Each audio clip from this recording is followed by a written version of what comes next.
All right. Hey, everybody, and welcome to another episode of the Remarkable Coach Podcast. I'm your host, Michael Pacheco, and with me, I have Christine Campbell Rapin. Is that pronouncing that right? Beauty. You did. Good job. Awesome.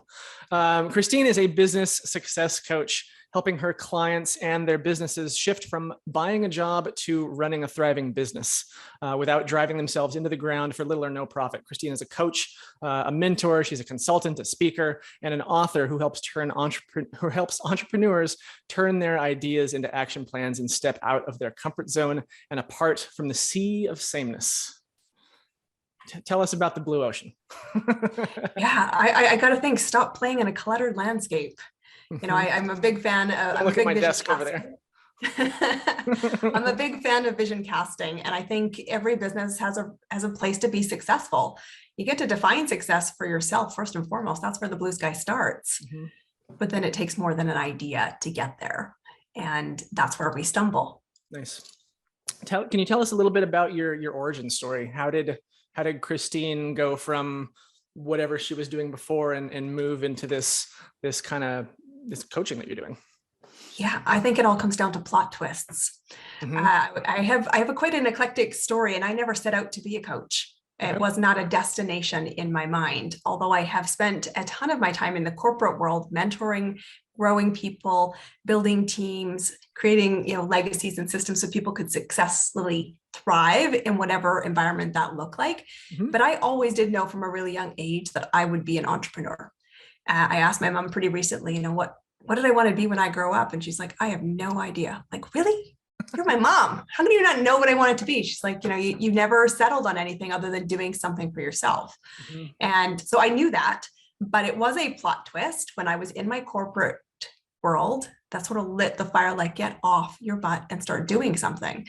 Because I was 1,400 kilometers away from home. I was helping small businesses be more successful in my job in a corporate role.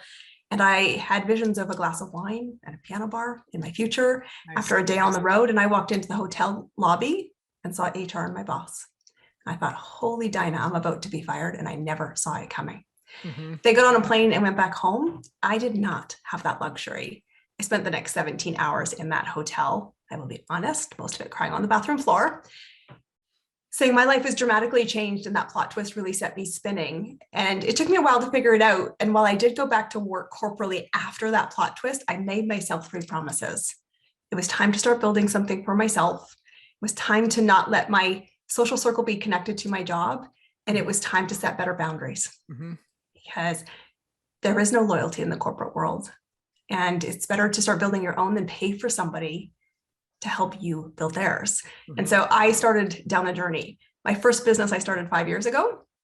It was in the health and wellness space. I still run it today, but it was almost 2 years into that business where people kept saying to me, you're doing something different. You have a corporate job that required a lot of travel. I was newly engaged in getting married, building a house, spending weekends in the mountains, and still having a business that was doubling for 1 hour a day. And they were like, what the hell's the secret? And so that kind of led to me to a bit of, let me help you, let me mentor you, let me reach back. And then a smart friend of mine said, I'd pay you for this. And I have 5 people that would pay you for it too right now. And I was like, wow, okay, sure. And that was the birth of my coaching business. Don't mind. So I came from it from a credibility point of view. I was asked by people to help them. And I found that I absolutely loved it. And that's what lights me up today. That's great. That's great. Who do you work with? Who's your ideal clients? I would say typically I work with a lot of early stage entrepreneurs in one capacity. So people that might be still solo or starting to do some outsourcing, but people who are really stuck by that shiny object syndrome. So they typically may have started as a side hustle. It can often be a hobby business, but I watch them, and if I've met them repeatedly with my wide network, I'm like, if I can't refer people to you, something's off. My gut tells me you're not as successful in your business as you'd like. What's your vision? Is working 100 hours for little to no profit the goal? Because that's what it sort of looks like from the outside. And sometimes it's a mix of getting clear on the vision, getting clear on the marketing. Sometimes it's, let me help you with the skills I know I can bring to the table. I do a lot of skill workshops in my coaching practice to help people build foundations, because I said, then you can be successful how you want to define success. But it really comes down to watching the struggle and saying, there is no glory in the struggle. Your dreams matter. We need to get you there more quickly, because there is nothing in my own view lens more disheartening than watching somebody give up on their dreams and boomerang back into a job. I love that, because there's no doubt in my mind that the hustle has been glorified in the entrepreneurship community in the past forever. Too long. In the past, as far back as I can remember. Wouldn't you say? I mean, I like 100%. Gary Vaynerchuk. You gotta go watch. Yeah, you gotta go watch. I have a video right on my homepage on my website that talks about the myths of entrepreneurship or business ownership. And I think they're two different things. That idea that if you just work harder, you'll make it, that hustle is what it takes to succeed. And that hard work equals success. I'm like, those are three complete and utter lies you have bought into. Let's shift the conversation, because none of those things will make you successful. Yeah. They'll only make you overwhelmed, sick, disheartened, and again, giving up. It's not the way to do business. And that's where I think I can play a role. It's like, let me show you how. Let me help you figure out what's needed so the foundations are there. And it gets easier. And I said, it's actually, in some ways, my good friend Steve Levy said to me the other day, you need to slow down to speed up. What does that mean to you? I think part of it is, when we're entrepreneurs and we start out, and again, because that's a piece I play a lot in, we think that we have to do it all ourselves.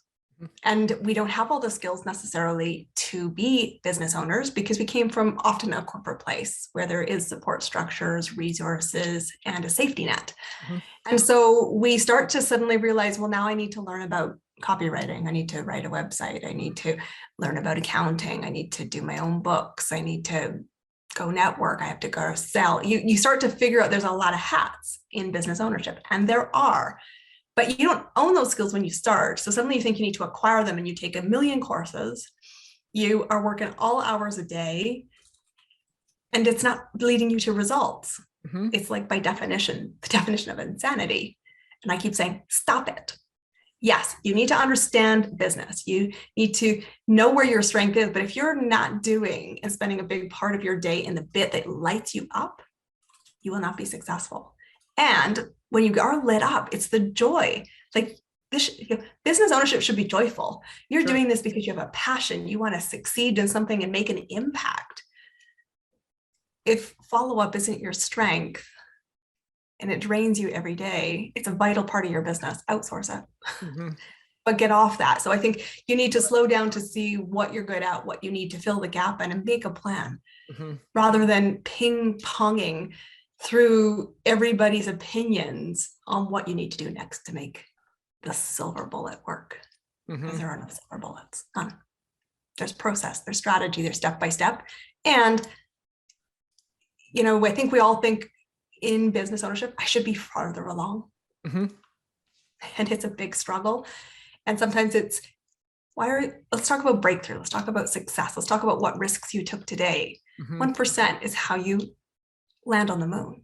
1% a day, 1% a day, 1% a day. And that's what I know, because that's what I was doing for myself before I ever did it for someone else. I was building a business 1 hour a day. There's a really great meme that I saw floating around just the other day that is, it's two people and 2 ladders. And one ladder has the rungs quite far apart. And it shows that the person on that ladder jumping up, trying to get to the first rung, and he can't reach it. And the second ladder, they're quite close together, and that person is halfway up the ladder, kind of showing like the importance of small steps, right? And celebrating those small steps, because I think when you are trying to climb a mountain, and especially if you're trying to replace full-time income and then some, because honestly, your full-time salary should not be your financial goal, in my opinion, for lots of reasons, you're not recognizing all the progress And because as a business owner, you don't often take time to sit back and give yourself a performance review, you're not going back to saying, well, these are actually the things I did, even if, and those are risks, steps, places you got uncomfortable. You would do that as an employee. You would celebrate it, you would audit it, you would note that you made progress. And in business owners, we don't do the same. We don't give ourselves the free pass. And I think that's where you do need to take time to slow down, see the progress, and say, I might not have climbed the mountain, but wow, I am so much further in my business now than I was a month ago, 6 months ago. And if I just keep at it, there's a big difference. I was chatting this morning, I said, between focusing on the moment and focusing on the momentum you're building. Focus on the momentum. Little bits make momentum. You can't see momentum when you're really focusing on the moment and not celebrating it. And I agree that the small steps in the ladder are so important.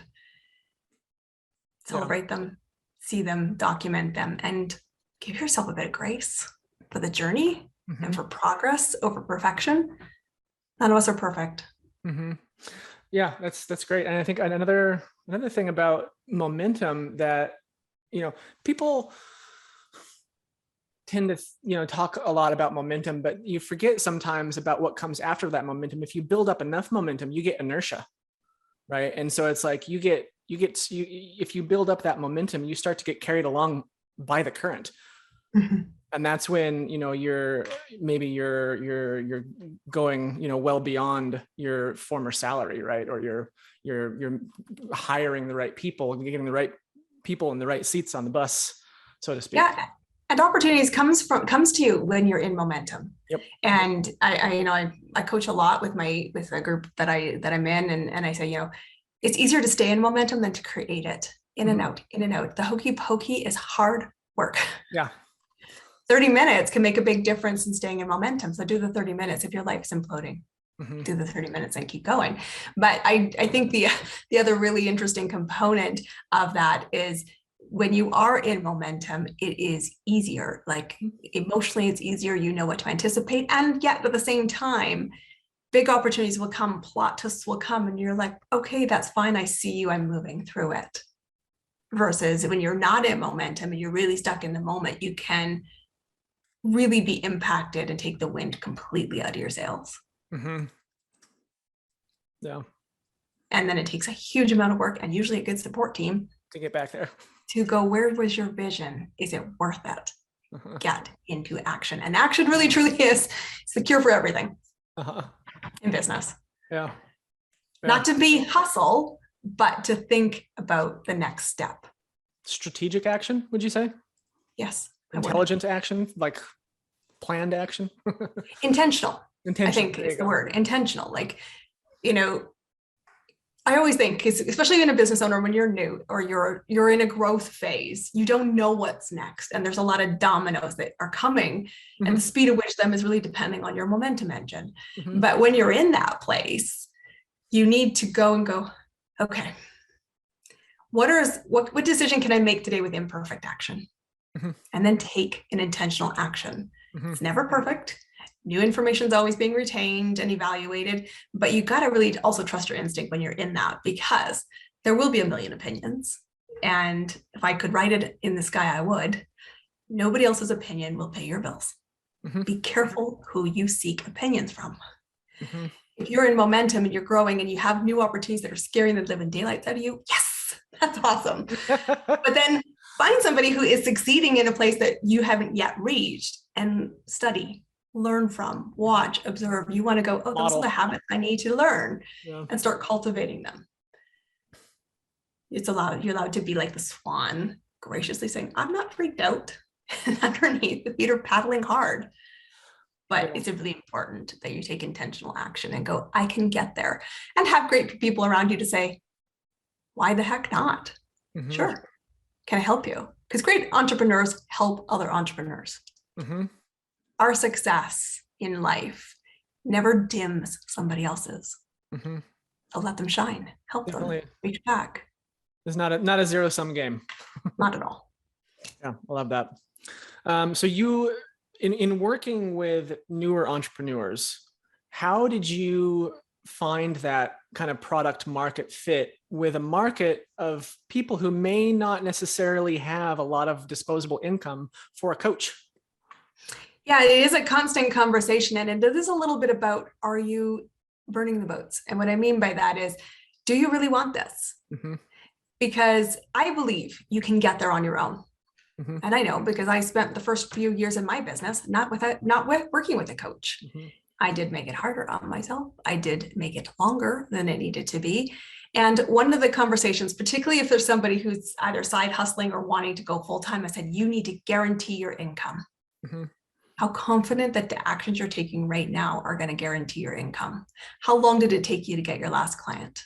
How many clients do you know? Do you know where your numbers are? Do we know what that looks like? And if you start to get deer in the headlights a little bit and a little bit of panic, I'm like, this should give you an indication that you're on a hard path.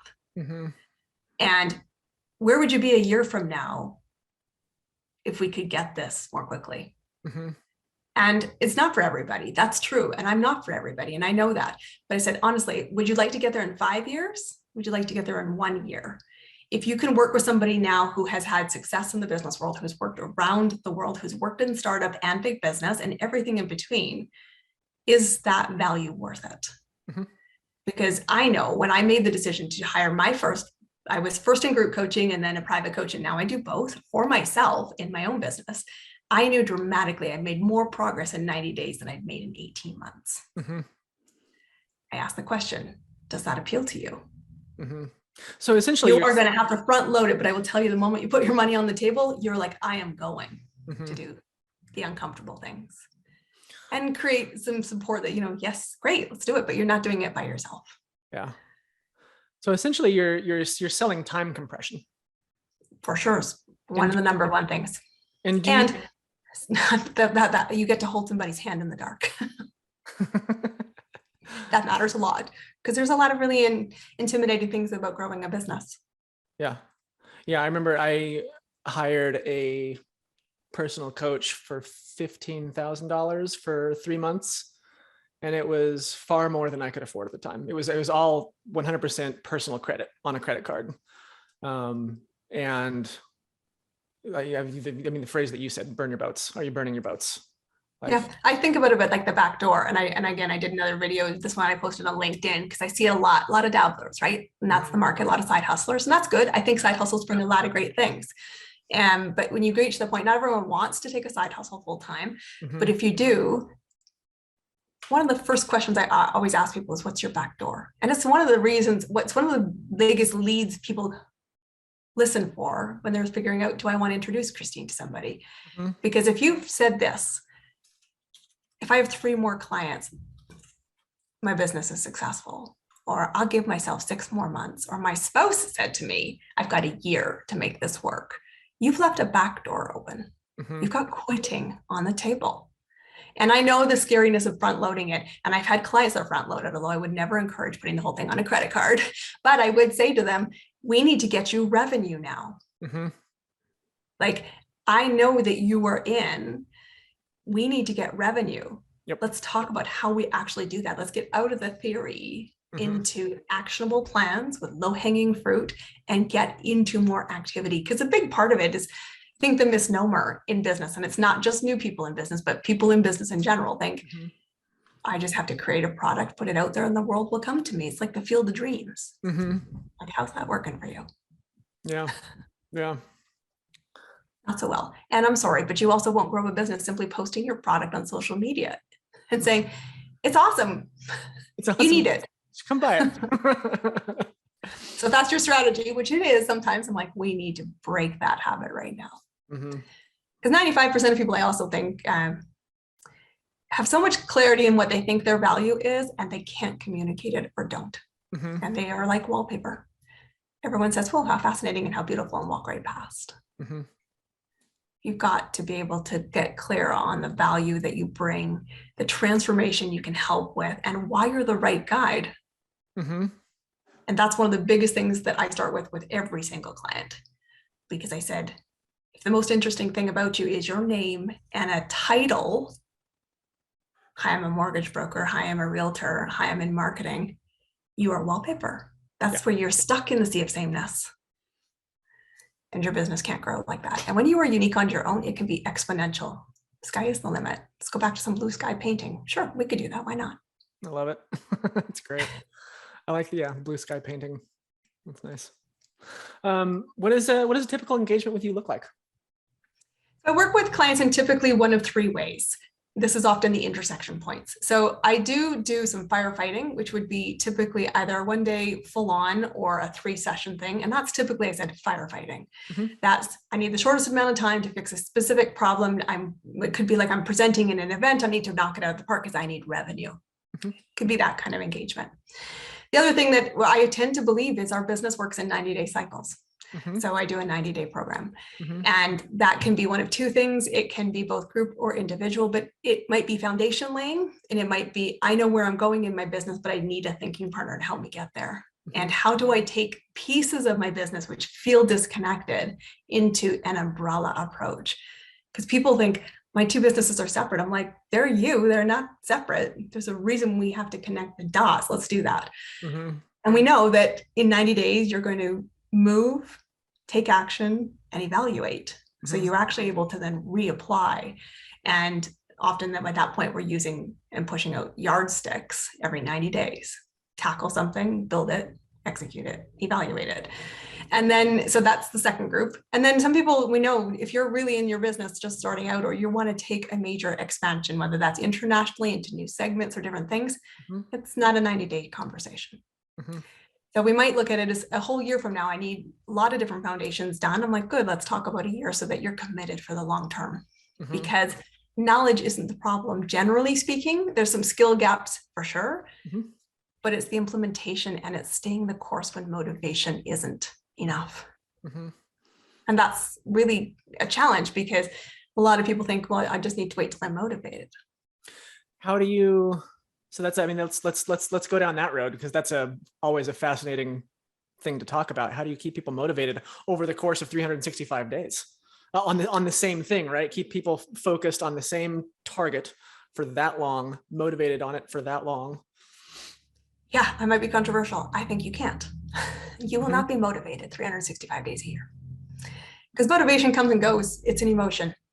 And it's an emotion that's impacted by your mental strength at the time, whatever life is pitching at you, whatever environment is pitching at you, whatever other extraneous influences are having. So I think the fact if you are waiting to be motivated, oh dear, we need to have a conversation. But I will tell you, I will not motivate you 365 days a year, and nor will you feel motivated 365 days a year. So I'm kind of controversial that way.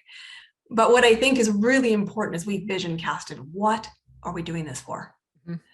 And, you know, I have a vision board. I believe in having visual reminders and saying, what does it mean to have that success? It's not the title, it's not the house, it's not the accoutrements of success that are traditionally projected at us.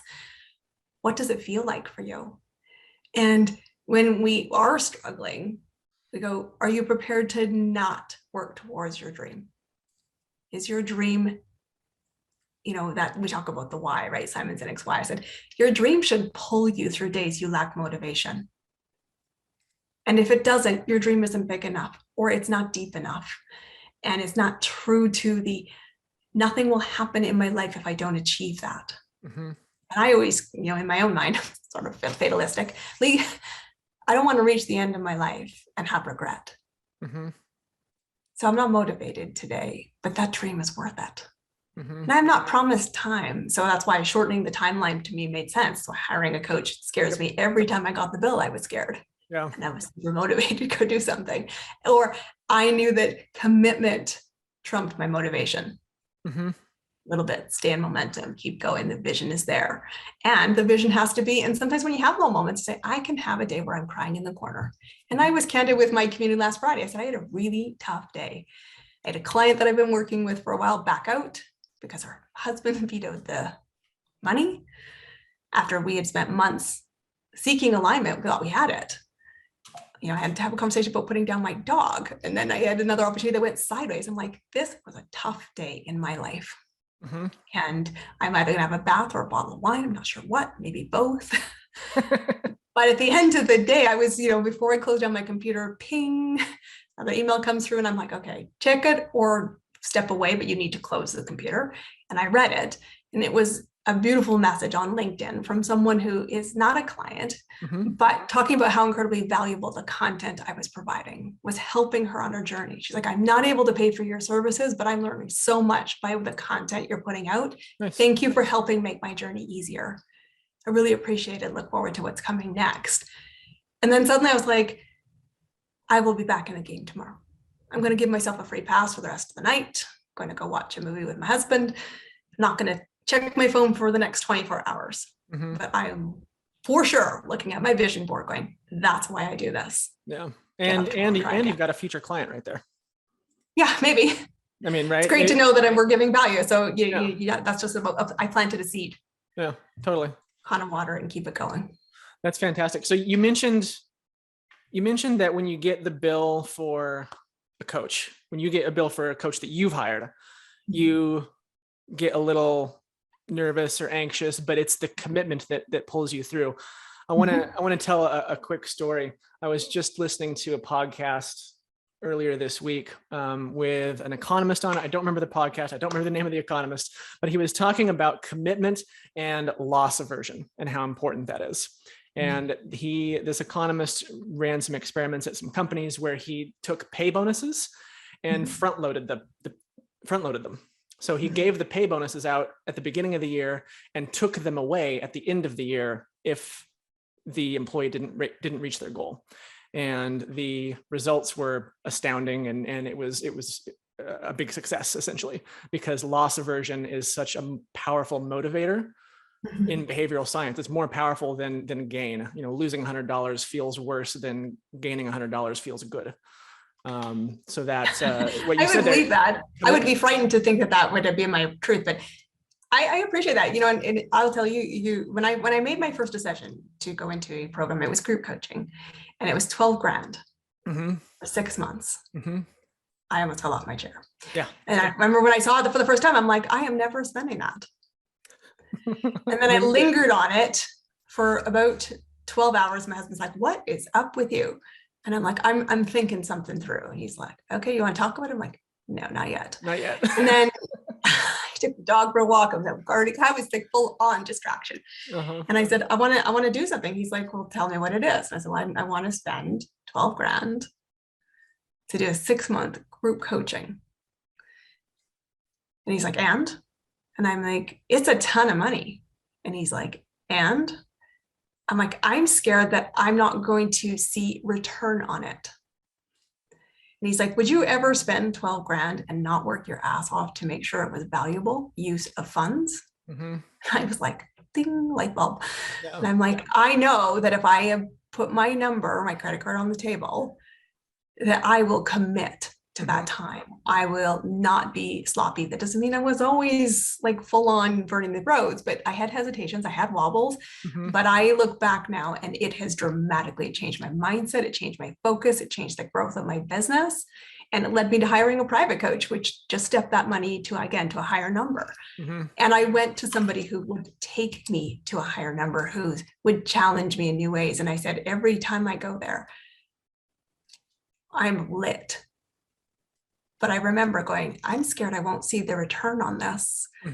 He's like, would you ever spend money and then blow it away? And I was like, no. Especially $12,000. That's a lot of money. Yeah. That's nothing. No, as for that period that I had to fund it, I was like, I am working my butt off. Yeah. In doing the right things. And what I also would say, which was equally important to the success and why I saw a positive ROI, is I did what they advised me I should do. I stopped trying to think I was smarter than them.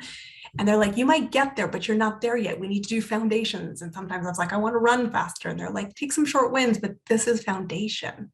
And I remember, right, I'm paying for you to guide me. Let them.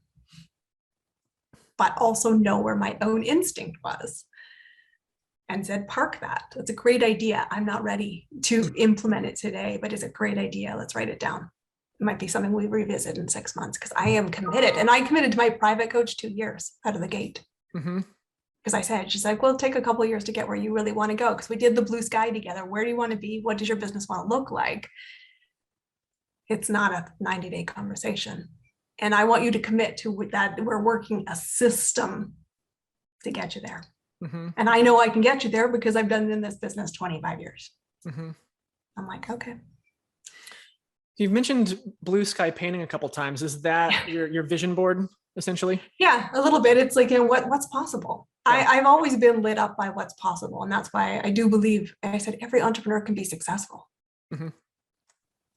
And when you're working with your clients on this, are you holistic about it? Like, are you looking at like their personal life too? Where do they want to live? Who do they want to, what kind of spouse do they want? Do they want a family? Like that kind of stuff? Are you doing that as well? Or are you focused? There's a component of it. It's not the heart of what I do, but it can't be left. It can't be left off the table. I agree. Because a big part of it is, it might be a family dynamic on the finances. It might be what's the hours you want to commit to this. And the important thing, if there is a family dynamic around, or important people, not just family, but important people in your life, mm-hmm. The important conversation we have to talk about, remembering this is your vision, not theirs.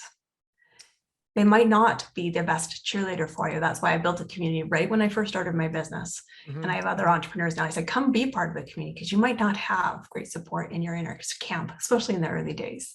Mm-hmm. They'll watch, some will criticize. There'll be some sucker punches in the gut every now and then.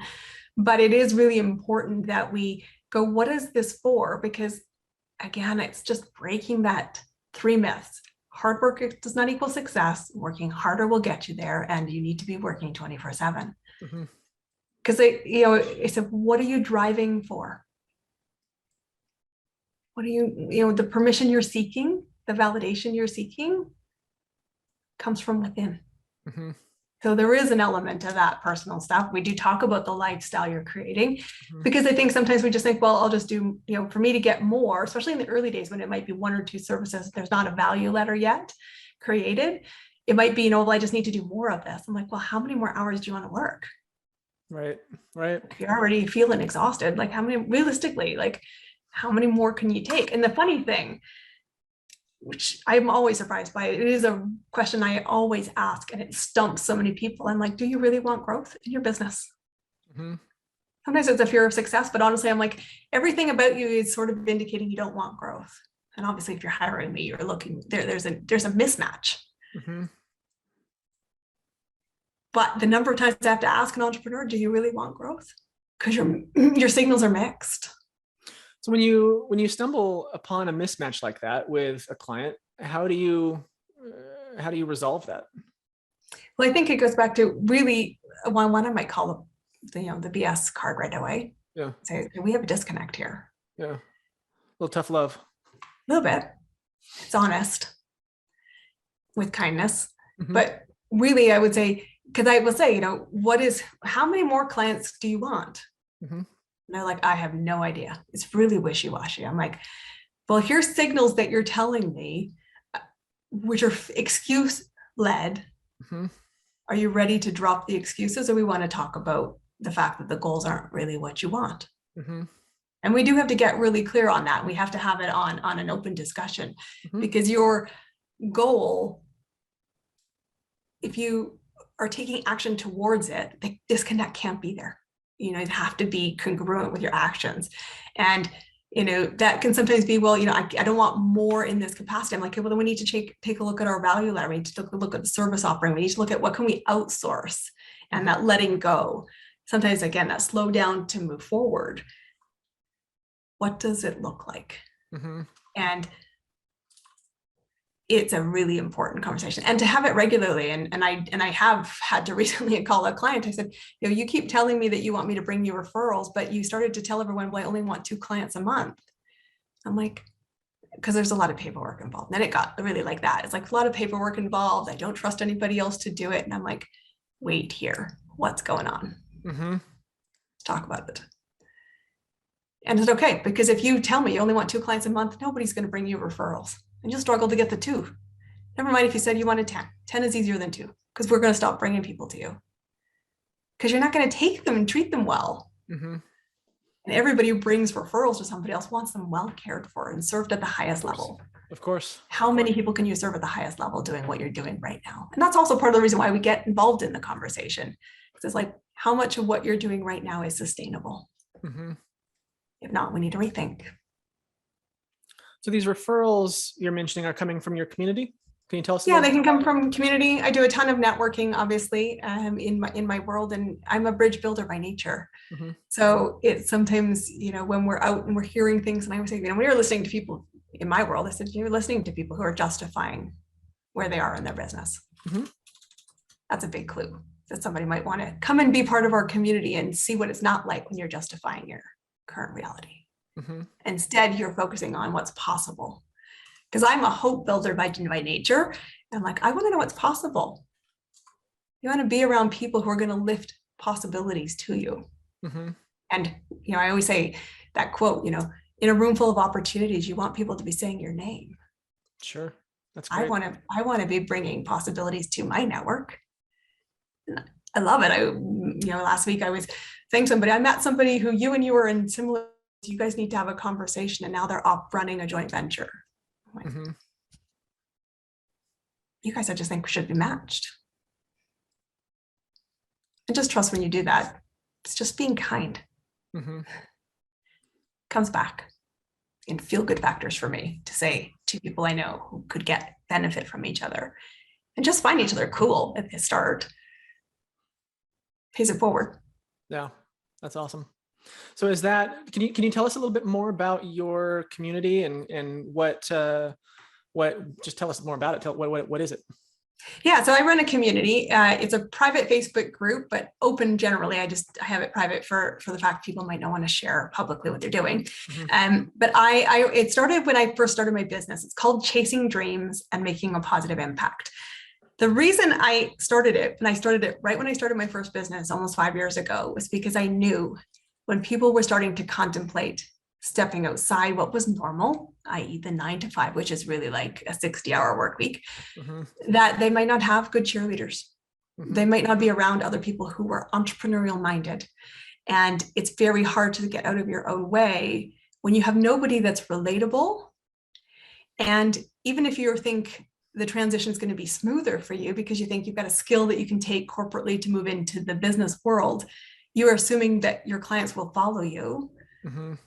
It often doesn't come as easily as you think. Mm-hmm. That the first people you'll sell to and the first people who will cheer for you will be strangers. Mm-hmm. And your business will be built on strangers that become clients, that become friends. And so I built this community knowing that you needed a cheering squad. You needed a safe place to say, I just take you at face value that you're a business owner. And in that place, I do give coaching in it twice a week. It's usually things that I'm either talking with my own clients of that week, or it's things I'm talking myself through, because I remind myself daily, I'm in chapter 10, you're in chapter 1 to 9, typically. Mm-hmm. Mm-hmm. Yeah. Although there are some 15 in that group, because I know they're further in their businesses than I would like to be, but it's the blend. Sure. And so I want you to know this is still what it looks like. I'm just like you. Mm-hmm. And so I go in and give coaching a couple days a week, but it's also a place to network. It's a place to be positive. It's a place to say, I need somebody who does this because I hate it, or it's not my strength. Who in the network does this? Mm-hmm. Because I said, chances are you might not have to pay for services. Perhaps you can barter in the early stages. Mm-hmm.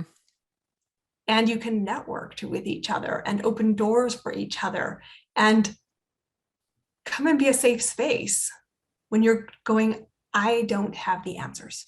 Mm-hmm. But I know I have questions now I should have asked. Who can help me figure out what the next question is, or what the answer, point me in a direction to find a resource to help me with the answer. That's awesome. And is that something, I think we're all stronger for it? Is that something that people can just go to Facebook and search for Chasing Dreams and Making a Positive Impact and just request to join there? Or? Absolutely. So the way that I run the community, yes, it's private, for the reason not everyone wants to publicly say I'm doing something for myself yet. So it is private for that reason. But I say, yes, you can find it on Facebook. It's public to search for. You can go in. There's a couple of very basic questions. So be a good human, don't spam, basic things like that. And then, say where you came from. So if you hear about us talking here today, say, I listened to this podcast because I'd love to give props up to Michael, saying, hey, Michael, this is great. It really helped you in your community to build ours. And then once you're in it, if you know people you have in your network that would value it, Mm-hmm. reach back. Say, hey, I'm a member for this community. I referred this person, and drop their name. Let's shout them out. That's actually how we grow, because the biggest thing we all want to do, build our audience. You got to build your audience way before you can sell your product or service. Yeah. And is missed too often. So it is just a really good way that I like to give back. Awesome. It's not a place I sell from. It's a place where I'm like, honestly, this is your safe space. You can sit until you're ready to stand. And if you need help along the way, there's a whole bunch of cool people that can help you, myself included, if you feel like I can be a good partner for you. And if not, that's cool. If it's not a fit, I will refer you to someone else. That's just being kind. Awesome.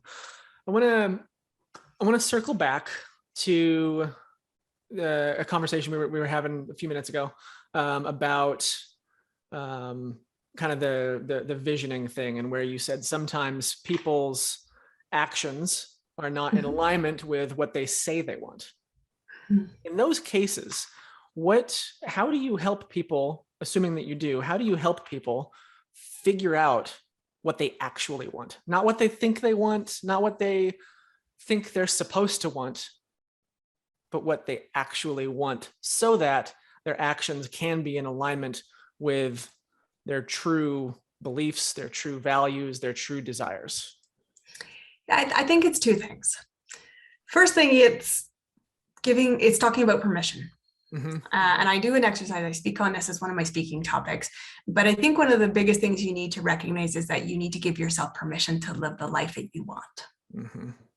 And that's one of the biggest things we have. The reason why we're often in dissonance is because we're living by somebody else's label, and we appropriate them. And whether that's thinking, I can only be just blank, blank, blank, fill in the blank.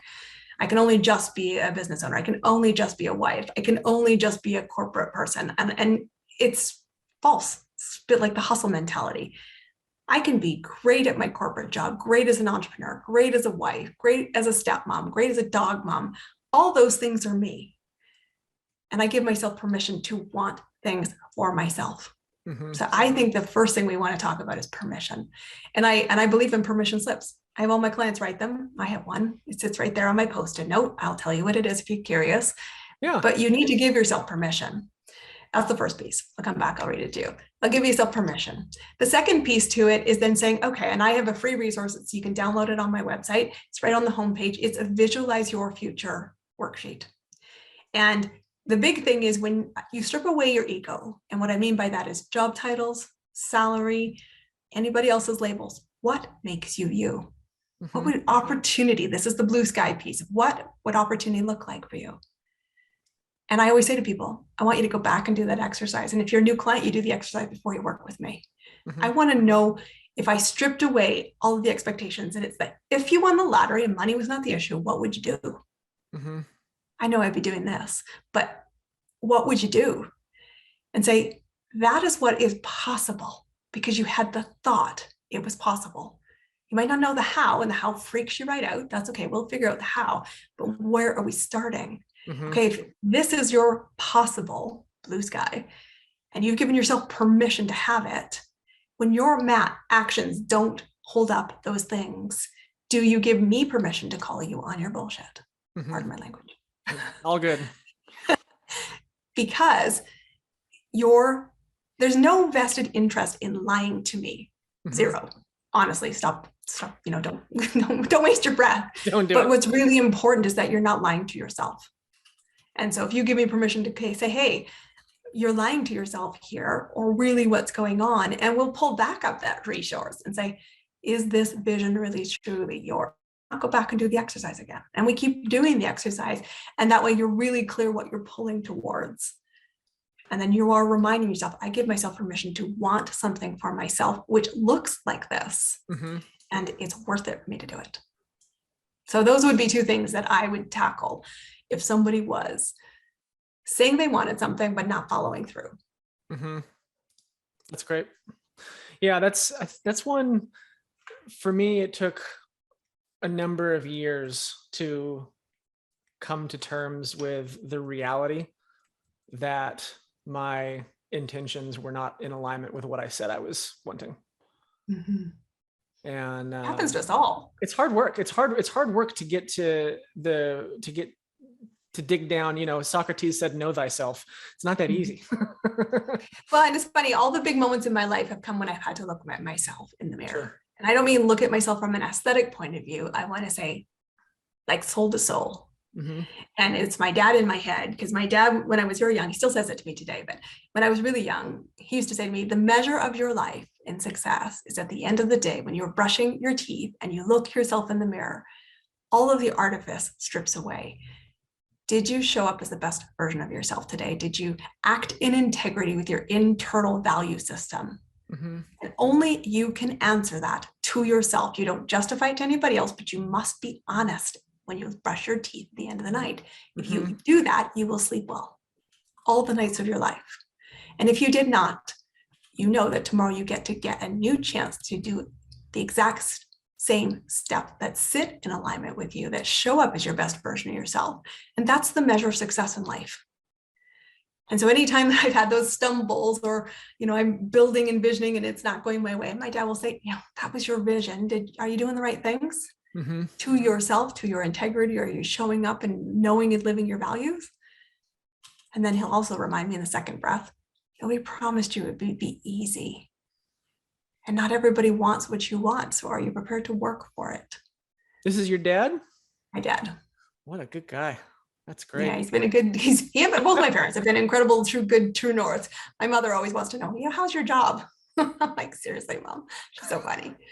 But, that's the difference, right? And I said, that's the part of why community was so important to me, because my mom doesn't understand it. Yeah. And my dad's like, are you happy? Life is simpler. Are you happy? Are you doing things that make you happy? Mm-hmm. And yet he would also say, happiness is an inside job. Mm-hmm. But all my big decisions in my life, including the decision to start my business, including to pivot, including to make any big decision, it is honestly standing in the mirror, looking at myself soul to soul and saying, get out of your own way. Mm-hmm. Nice. Well, I've got some homework from this podcast. I'm going to write myself a permission slip. Good job. I want to know what it's going to say. You have to make sure you drop me a note, because I'll tell and it's fair. I should read you mine, because it's fair. I asked that question. So do you want to read it on air? Permission was my word of the year last year. Okay. So I wrote myself this permission slip. It says, Dear Christine, I'll even show you because it's really there. Dear Christine, I give myself permission to be massively successful as an entrepreneur, to retire from the traditional corporate world, and to make a positive impact helping entrepreneurs succeed in the way they want to, on their own terms, living the life I choose with intent. Nice. Love, Christine. Nice. And it sits right outside of my screen, so that any day when I'm hesitating or things aren't going my way, mm-hmm. I look back and I said, success is mine to create. It's a foregone conclusion. Mm-hmm. Do I still want that? 100%. So the permission slip is really valuable. And I would say, not only write it, here's my tip, my fact tip. Not only write it, maybe write more than one, because you might have a lot of things you need to give yourself permission to, mm-hmm. but I want them visible. Mm-hmm. I want them on your office. I want them in your car. I want them on the fridge. I want them on your bedside table. And the reason for that is because you want them to be just outside of your view, mm-hmm. so that anytime that you start to hear the inner voice that takes and hijacks you, mm-hmm. you see it, mm-hmm. and it will nudge you back to the center. And so you need to see them. Mm-hmm. Wherever your day starts to get a little wobbly. And so write them everywhere and put them out there. And I want to know, you have to drop me a note and tell me what permission slip it is. And if anybody's listening to this, when you do, drop me an email or drop Michael an email and tell us what your permission slip is. What are you going to do with your time and your life? How are you going to make an impact? Yeah. We'll start a movement. I love it. I love it so much. That's great. So that's your one piece of homework. Is there any others? Well, I want to stay on this for 1 second. How specific should these permission slips be? So for example, I heard that yours said to live the life that I choose, mm-hmm. which is not super specific, but also, maybe it's specific enough to you that you understand what it means. Maybe it changes for you day to day. Yeah, it's in context of something else. I think that's a great question. Thank you for asking it. I think they need to be really specific. Okay. The reason where mine says with what define it with intent is because I regularly, another free resource I coach on and I include is, what does success look like in this chapter? And what does success look like in the next chapter? Mm-hmm. Because I think sometimes when we're going through plot twists or we're trying to figure it out, or in my case, my entrepreneurs are building very small steps along the way, where our measure is, I feel like I should be making moves faster. I feel like I should be Mach 10 with my hair on fire, because that's where I was when I was in corporate. Mm-hmm. And sometimes if you've had a plot twist, you've lost your job, and that's how you became an entrepreneur, because you decided I need to go and not go back to corporate. And so I've already done that work where I said, I know what success looks like in this chapter. Mm-hmm. And then when I say intentionally, I'm showing up to deliver that success measure. And, you know, when I get up every day, I'm sort of thinking when I'm writing in my gratitude journal, what does success look like for today? There's some tasks to do, but this is how I want to feel. This is how I want to make others feel. And so I know when I've showed up that I act in intent to live that success measure. Mm-hmm. And it's important to know that success measures change. We talked a little bit about labels earlier, and that's one of the big challenges. Is it's okay to want something for yourself and still be a great person for others. But wanting something for yourself is not selfish. Mm-hmm. It's fundamental. Mm-hmm. And so success to me means I took uncomfortable action. Success to me tomorrow means that action of what was scary changes. It goes up a notch because my comfort level grows. Yeah. I'm no longer frightened of getting in front of 10,000 people. Maybe I will be when I get in front of 100,000 people. It changes, but there is a really important exercise that I take everyone through. And again, another resource for everyone listening. What does success look like for you in this chapter? Mm-hmm. Give yourself grace. Mm-hmm. What does success look like for the next chapter? And then be intentional to support that success measure. And when anybody else's opinion is judging you, hold true to what you define success for yourself as. Because that's really when you're going to brush your teeth at the end of the day and say, I succeeded in the path I chose. I'm taking some notes here because I'm going to use these for journaling questions for myself. Awesome. I love it when I can give value and you're going to take something valuable from it. So now I've got 3 pieces of homework, those 2. And the third one is I'm going to take, did you act with integrity to your vision and inner values today? I'm going to write that on a Post-it note and I'm going to put that on my bathroom mirror where I brush my teeth. Awesome. I love it. I'm glad that it's going to spark something for you. Yeah, that's great. Christine, we're coming up on the top of the hour here. I want to be respectful of your time. Thank you so much for joining us. I know that you do have a Presenting with Passion and Confidence workshop. Do you want to tell us a little bit about that before we go? 100%. So one of the biggest things as a business owner is the importance of speaking. And you can be both as a speaker one-to-one, you can be a speaker when you're networking, you can be a speaker in a lot of different capacities, even if I mean speaking as a strategy to get in front of more audiences. And we all speak every day. But when's the last time you asked the question, do you speak well? Mm-hmm. Are you really communicating your value and helping people connect the dots to the services you offer and that you're the right guide? Well, chances are it could probably need a bit of refining. And so I run this workshop. I run it for typically every couple months. The next one will be March. And it is a 30-minute action pack. Let's talk about what does effective presenting look like. It always needs 3 fundamentals. What's the strategy for delivery? I'm going to talk about how to use story to stand out from the sea of sameness, because the stories are going to be what connects people to want to have a conversation with you, and conversations are fundamental way before sales success. Mm-hmm. So you're going to learn that. We're going to talk about how do you actually build confidence? Because this is a skill that you need to master, because speaking is the fastest way to cash. Do you do it well?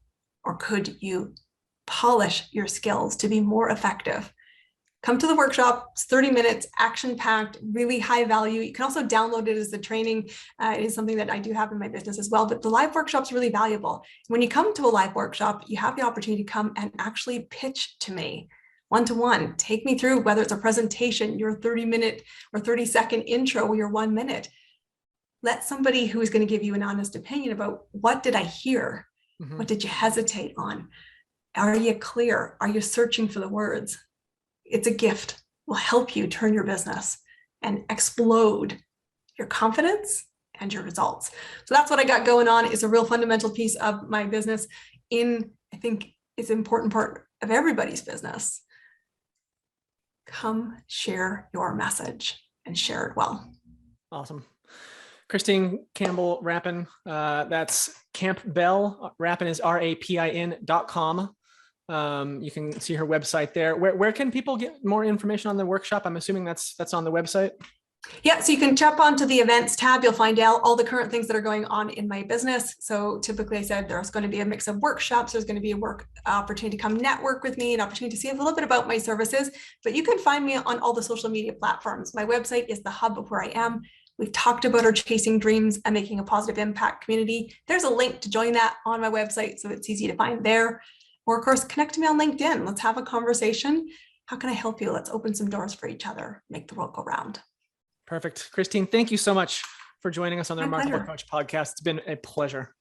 Thank you for having me. And thank you to our audience for joining us as well. We'll have links and everything in the show notes on our website as well as on YouTube. So yeah, check it out there. We'll see you next time. Cheers.